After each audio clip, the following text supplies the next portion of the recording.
स्वागत है दोस्तों आपका अपना न्यूज एनालिसिस चैनल पॉलिटिकल सोपबॉक्स में। आज हम देखेंगे कि रिपब्लिक भारत चैनल पर जनता ने कांग्रेस और इंडी गठबंधन के वक्ताओं को खूब धोया।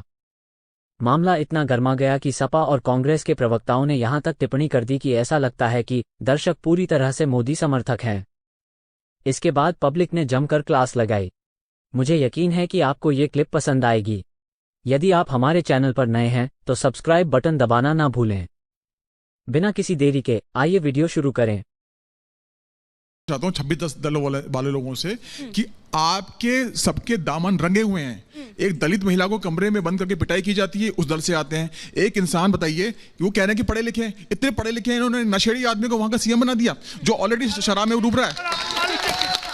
मैम देखिए, मैम मेरा नाम अभिषेक ठाकुर है। मेरा आम आदमी पार्टी और विपक्ष से सवाल है। वही आम आदमी पार्टी के नेता 2014 से पहले ट्रैक्टर भर भर के कांग्रेस को गाली देते थे। आज ऐसी क्या मुसीबत आ पड़ी है कि सारे एक जैसे मिलकर के आकर विरोध कर रहे हैं। ये बात चाणक्य की नीति में भी कही गई है कि जब देश का सारा विपक्ष एक साथ हो जाए तो सोच लेना देश का राजा ईमानदार है। और दूसरी बात मेरी कांग्रेस पार्टी से है। दूसरी चीज मेरी कांग्रेस पार्टी के नेता दुष्यंत जी से सवाल है। दुष्यंत जी आपसे और कुलदीप जी आपसे। हाँ, कि मणिपुर पर इनके नेता बहुत ज्यादा बयान देते हैं। मणिपुर में जो हुआ मानवता को शर्मसार करने वाली घटना थी। पर प्रियंका गांधी जी भी बोलती है लड़की हूँ, लड़ सकती हूँ। राजस्थान आज महिला आरोपों में, महिला उत्पीड़न में पहले नंबर पर आ गया है। और राहुल गांधी जी कभी सदन में आंख मारते हैं, कभी फ्लाइंग किस करते हैं। उनको कैसे प्रधानमंत्री। ठीक है, एक सवाल और फिर आप जवाब दीजिएगा। मैडम, विपक्ष वाले बोल रहे हैं कि अविश्वास प्रस्ताव लाना पड़ा प्रधानमंत्री को बोलने के लिए। तो इसके बाद आपका विश्वास किस पर है, इधर है कि उधर है? मेरा इन विपक्ष वालों से पूछना है कि सुनना नहीं था गालिब तो बुलाया ही क्यों था? और आपके जो प्रधानमंत्री के उम्मीदवार राहुल गांधी जब संसद में आते हैं तो क्या करते हैं? आंख मारने वाला। मैं हिंदी साहित्य का विद्यार्थी रहा हूं। हिंदी साहित्य में एक अलंकार होता है ब्याज स्तुति अलंकार। उसमें जब ज्यादा प्रशंसा करना भी निंदा करना ही होता है। जब ज्यादा प्रशंसा होती है तो लोग समझने लगते हैं कि ये एक पक्षी लोग हैं। हाँ। ये आपके चैनल के लिए खतरनाक है। मैं ये कह रहा हूँ, ये जो आप एक तरफा लोग बैठाते हो। अब सुनिए एक बात और हिमानी, आपके जो मोदी भक्त हैं उनके मानसिक, उनका ज्ञान का स्तर ये है। भाई कह रहा है चाणक्य ने कहा था जब सारा विपक्ष एक हो जाता है। चाणक्य के समय में विपक्ष होता था, उस समय वोट पढ़ते थे। ये इनके ज्ञान का स्तर है, ये इनके ज्ञान का स्तर है।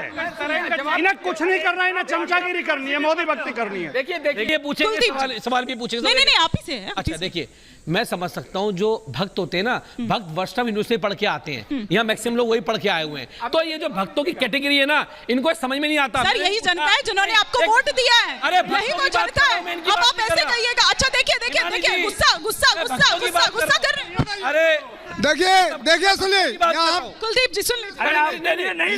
यहाँ कोई गूंगे यहाँ कोई गूंगे और बहरे लोग नहीं बैठे हुए। आप कुछ भी बोलते रहे, हम सुनते रहेंगे। आप देशभक्तों को मोदी भक्त करें हिमानी जी, और आप कह रहे हैं।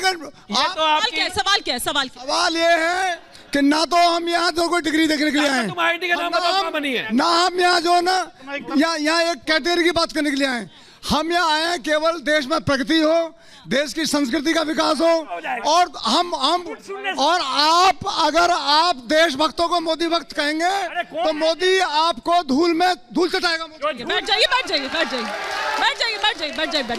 कुलदीप जी फिर अक्कू जी और जिलानी जी। हाँ एक बार कंप्लीट करने। यहाँ भाजपा के ऑफिशियल प्रवक्ता बैठे हुए हैं। अनऑफिशियल की मैं बात नहीं कर रहा, मैं ऑफिशियल की बात कर रहा हूँ। हाँ। मैंने इनसे पूछा कि नो IIT नो IIM का नाम बता दो, फिर चैलेंज दे रहा हूँ। लोकेशन बता दें आपके चैनल पे, बता दें अभी क्या बनाया जो मोदी। सर बात तो अभी मणिपुर में हो रही थी।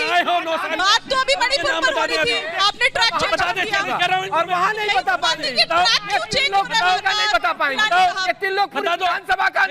प्रधानमंत्री एक बार हाथ खड़ा करके बताइए, प्रधानमंत्री को सम्मान मिला बाहर, आप लोग उसके लिए आपको लगता है कि प्रधानमंत्री का सम्मान और देश का सम्मान अलग है? जिनको ये लगता है कि अलग अलग है वो हाथ खड़ा करें।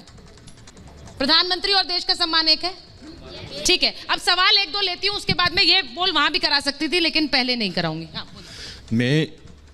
मैं कांग्रेस के प्रवक्ता से पूछना चाहता हूं कि जैसे ये कह रहे हैं जेडीयू जो के हैं, लगते कांग्रेस जो के, इनमें कोई फर्क नहीं जेडीयू के जहाँ जो भी मैं सारे विपक्ष से आज तो सारा एक ही पीडीए बन रहा है ना वहाँ पे, तो सारे विपक्ष के लिए है। एक तरफ ये कहते हैं कि जो विदेश में उपलब्धियां गिनती जाती है उसको यहाँ नहीं गिना जाए, उनकी उपलब्धियों पे वोट ना दिया जाए, ठीक है। लेकिन उन्हीं उपलब्धियों की वजह से, उसी विदेश नीति की वजह से आज भारत विकास कर रहा है। आज न्यूक्लियर डील साइन हो रही है और यहाँ सेमीकंडक्टर जैसी फैक्ट्री यहाँ स्टैब्लिश हो रही है।